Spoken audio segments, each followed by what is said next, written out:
तो ये है iQOO Neo 10R और ये है Poco X7 Pro और ये दोनों ही फोन गेमिंग के मामले में सबसे ऊपर रखे जाते हैं। वैसे तो लॉन्च में अराउंड दोनों ही फोन के 3 महीने का गैप है, लेकिन फिर भी दोनों ही फोन बहुत ज्यादा वैल्यू फॉर मनी माने जाते हैं गेमर्स के लिए। बट अभी भी सोचने वाली बात यह है कि एक्चुअल गेमर्स को आखिर इन दोनों फोन में से कौन सा फोन लेना चाहिए। और आज इस कंपैरिजन में हम इसी की बात करेंगे और एंड में कंक्लूजन में ये भी चीज बिल्कुल क्लियर कर दूंगा कि Poco X7 Pro और iQOO 10R में से आपको कौन सा फोन लेना चाहिए और अगर आप एक एक्चुअल गेमर हो तो आपको इनमें से कौन सा फोन लेना चाहिए। सबसे पहले दोनों ही फोन के डिजाइन की बात कर लेते हैं। तो दोनों ही फोन पहली बात तो फ्लैट देखने को मिलते हैं और 2025 में देखा जाए तो जितने ही फोन लॉन्च हो रहे हैं ज्यादातर फ्लैट ही लॉन्च हो रहे हैं या फिर क्वाड कर्व्ड के साथ आ रहे हैं। बट गेमिंग में क्वाड कर्व्ड का इतना कोई काम नहीं है और फ्लैट डिस्प्ले ही ज्यादा प्रेफर करे जाते हैं, तो डेफिनेटली दोनों ही फोन के अंदर फ्लैट डिस्प्ले देखने को मिलते हैं। साथ में बैक डिजाइन की बात करी जाए तो क्योंकि अलग अलग कंपनी की तरफ से आते हैं तो अलग अलग थीम को रेप्लिकेट करते हैं। जहां Poco X7 Pro की बात करी जाए तो Poco X7 Pro पोको के वही ब्लैक और येलो थीम के साथ आता है और कहीं ना कहीं ये भी फोन अपने आप में अच्छा लगता है, लेकिन मेरा जो फेवरेट है वो है iQOO Neo 10R। इसमें iQOO का कलर थीम देखने को मिलता है और डबल शेड देखने को मिलता है, बीच में कुछ ऐसा पैटर्न भी देखने को मिलता है जो कि काइंड ऑफ 8 बिट जो गेम आते थे उनका जैसा कुछ देखने को लगता है। लेकिन एक जो मेन चीज का डिफरेंस है वो है बिल्ड का। iQOO Neo 10R के अंदर हमें प्लास्टिक बिल्ड देखने को मिलता है और पीछे पॉलीकार्बोनेट देखने को मिलता है और कोई वीगन लेदर वेरिएंट भी अवेलेबल नहीं है। वहीं Poco X7 Pro की बात करूं तो यहाँ पे हमें वीगन लेदर का ऑप्शन देखने को मिल जाता है जो कि अच्छा लगता है और एटलीस्ट उस पर स्क्रैचेस अगर आप फोन को अच्छे से रखते हो तो वीगन लेदर से आप बहुत खुश रहने वाले हो। अब डिजाइन तो mainly person to person depend करता है और आपको कौन सा डिजाइन में से पसंद आया तो आप मेरे कमेंट्स में बताओ। बाकी अब चलते हैं नेक्स्ट चीज पर जो है डिस्प्ले, और डिस्प्ले के ऊपर बहुत सारे लोगों के ओपिनियन चेंज होने वाले हैं, तो आइए डिस्प्ले की बात करते हैं। यहाँ Poco X7 Pro के अंदर 6.67 इंचेस का 120 हर्ट्ज का फ्लैट LTPS पैनल देखने को मिलने वाला, जो कि ठीक है और कोई चीज बुराई नहीं है, लेकिन जो चीज हमें एक्स्ट्रा ऑर्डिनरी यहाँ पे देखने को मिलती है वो है इसका रेजोल्यूशन। यहाँ पे हमें 1.5 के रेजोल्यूशन वाला डिस्प्ले देखने को मिलता है जो कि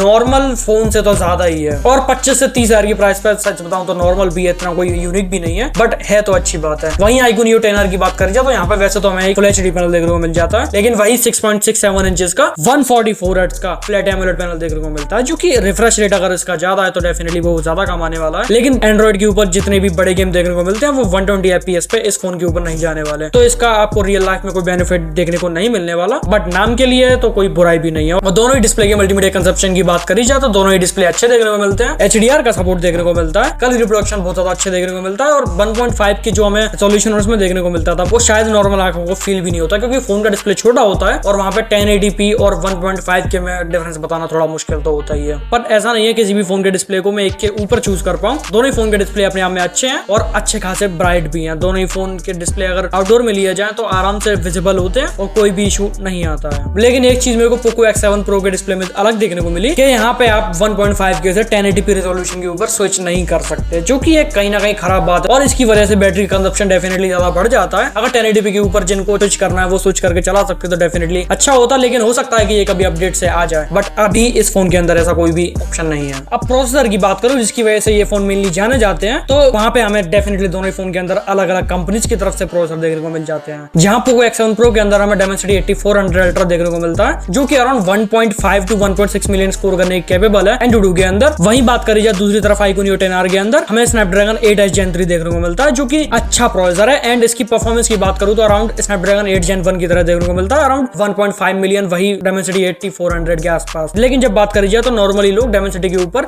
Snapdragon को ही चूज करना पसंद करते हैं, तो यहाँ पे अभी वैसा ही है। बट अगर एक्चुअल रियल लाइफ परफॉर्मेंस की बात करी जाए तो वहां पे हम बात करते हैं, अगर आप BGMI खेलते हो तो दोनों ही प्रोसेसर 90 FPS को BGMI में चलाने कैपेबल है, लेकिन दिक्कत की बात यह है कि शायद Poco X7 Pro के अंदर अभी भी 90 FPS का अपडेट नहीं आया है। इनिशियली जब ये फोन लॉन्च हुआ था तब आप इसमें सिर्फ 60 FPS तक की गेमिंग कर सकते थे, लेकिन iQOO Neo 10R की बात करूं तो यहाँ पे आप 90 FPS out of the box खेल सकते हो और 90 FPS पर ये फोन आराम से स्मूथ रहता है और कोई भी इशू आपको नहीं देखने को मिलेगा। प्रोसेसर अच्छे होने की वजह से दोनों ही फोन कंसिस्टेंट गेमिंग के कैपेबल है, लेकिन अगर आप फिर भी चाहो तो स्नैपड्रैगन को MediaTek के ऊपर चूज कर सकते हो। और iQOO की ब्रांड वैल्यू की बात कर जाए कहीं ना कहीं Poco के ऊपर ही है, तो आप अपने हिसाब से डिसाइड कर लो। और जो भी गेमर लोग हैं उनसे मैं कहना चाहता हूं कि अगर आप फाइनल डिसीजन लेना है तो आप एक बार दोनों ही फोन के प्रॉपर गेमिंग टेस्ट देखो और एनालाइज करो कि कौन सा फोन आपके लिए ज्यादा बेस्ट है। अब नेक्स्ट अगर गेमिंग फोन की बात हो रही है तो बैटरी भी अच्छी होनी चाहिए, तो दोनों ही फोन के अंदर हमें अच्छी बैटरी देखने को मिलती है। जहां iQOO Neo 10R के अंदर हमें 6400 mAh की बैटरी देखने को मिल जाती है, वहीं Poco X7 Pro के अंदर हमें 6500 mAh की बैटरी देखने को मिलती है। और देखा जाए तो दोनों ही बैटरी आसपास है, तो 100 mAh में कोई ज्यादा डिफरेंस नहीं देखने को मिलने वाला। लेकिन ट्यूनिंग की बात करूं तो एक्चुअली में iQOO Neo 10R की ट्यूनिंग थोड़ी बेटर समझो, इस वजह से बैटरी थोड़ी ज्यादा iQOO Neo 10R की चलती है। इसका मेन रीजन ये भी हो सकता है जहां Poco X7 Pro के अंदर हमें 1.5 के रेजोल्यूशन देखने को मिलता है, तो और स्विच करने का भी ऑप्शन नहीं है 1080p के ऊपर, तो उससे बैटरी कंजप्शन थोड़ा तो बढ़ ही जाता होगा। लेकिन एक एक्स्ट्रा ऑप्शन जो कि गेमर्स के लिए बहुत ज्यादा जरूरी हो जाता है वो है बाईपास चार्जिंग का। इसका मतलब आप फोन चार्जिंग पे लगाकर रखोगे फिर भी आपका फोन डाउन नहीं होगा और ना ही फोन की बैटरी पे कोई इफेक्ट आएगा, क्योंकि डायरेक्ट जो फोन पावर लेगा वो फिर उसके मेन एडेप्टर से ही लेगा। और ये फीचर हमें सिर्फ iQOO Neo 10R के अंदर देखने को मिलता है और अभी अपडेट के बाद भी पोको X7 Pro के अंदर में कोई ये फीचर नहीं देखने को मिला। साथ में डुअल स्टीरियो स्पीकर्स की बात करूं तो दोनों ही फोन के अंदर हमें अच्छे देखने को मिलते हैं और डॉल्बी का सपोर्ट हमें iQOO Neo 10R के अंदर देखने को नहीं मिलता, जो कि कहीं ना कहीं थोड़ी सी बुरी बात लगती है कि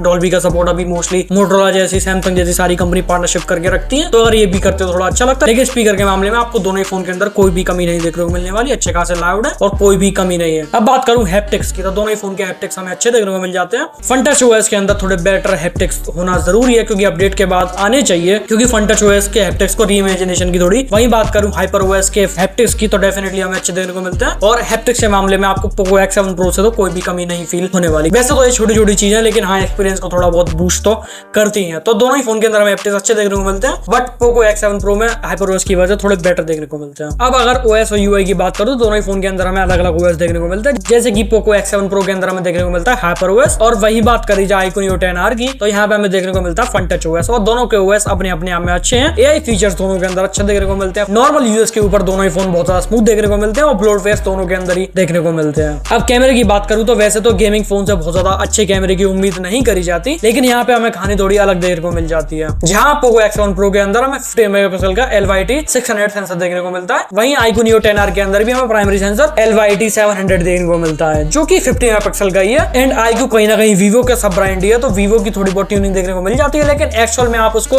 वीवो के फोटोज से कंपेयर नहीं कर सकते, क्योंकि वीवो की जो कलर ट्यूनिंग है वो अलग ही देखने को मिलती है, थोड़े सैचुरेटेड कलर्स देखने को मिलते हैं, जो कि यहाँ पे मेरे को उतना ज्यादा फील नहीं हुआ है। बट बात करूं पोको X7 Pro के कंपैरिजन में iQOO Neo 10R के फोटोज मेरे को थोड़ा ज्यादा बेटर लगे। एंड अल्ट्रा वाइड की बात करूं तो दोनों ही फोन के अंदर ऑलमोस्ट अनयूजेबल 8 मेगापिक्सल का अल्ट्रा वाइड देखने को मिलता है, जिससे कोई ज्यादा उम्मीद कोई करता नहीं है। लेकिन फिर भी अगर फोटोज की बात करूं तो ठीक ठाक फोटोज दोनों ही फोन के अंदर देखने को मिल जाते हैं, बट iQOO Neo 10R के अंदर वीवो की थोड़ी बहुत प्रोसेसिंग जो देखने को मिलती है उसकी वजह से फोटोज X7 Pro से बेटर है। बट अब जैसे कि मैंने बोला कि गेमिंग फोन है और गेमिंग फोन के प्रोसेसर पावरफुल होते हैं, तो इन दोनों के अंदर हमें 4K 60 FPS का ऑप्शन अनलॉक देखने को मिल जाता है प्राइमरी सेंसर से। तो जो भी 4K का शौक रखते हैं तो डेफिनेटली आप रिकॉर्ड कर सकते हो।